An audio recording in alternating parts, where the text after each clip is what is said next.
Build your future with quality education. Emmanuel Arasar JJ College of Engineering and Polytechnic, Marthandam. Admissions open now.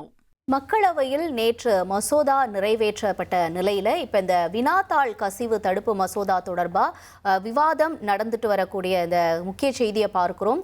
மாநிலங்களவையில பொது தேர்வுகள் முறைகேடு தடுப்பு மசோதா தாக்கல் செய்யப்பட்டு அதற்கான விவாதம் நடந்துட்டு வருது. விவரங்களோட செய்தியாளர் ரமேஷ்குமார் இணைந்திருக்கிறார். ரமேஷ்குமார், இந்த விவாதம் தொடர்பான விவரங்களை பதிவு செய்யுங்க.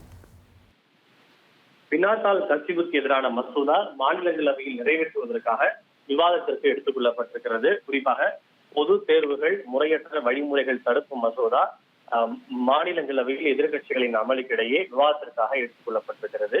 மசோதா மீது மத்திய பணியாளர் நலத்துறை இணையமைச்சர் ஜிதேந்திர சிங் விவாதத்தை தொடங்கி வைத்து உரையாற்றி வருகிறார். நேற்றைக்கு இந்த மசோதா மக்களவையில் நிறைவேற்றப்பட்டதை தொடர்ந்து இன்று மாநிலங்களவையிலும் நிறைவேற்றுவதற்காக அது எடுத்துக் கொள்ளப்பட்டிருக்கிறது. அநேகமாக இன்றைக்கே இது விவாதிக்கப்பட்டு நிறைவேற்றுவதற்கான வாய்ப்புகள் அதிகம் இருக்கிறது.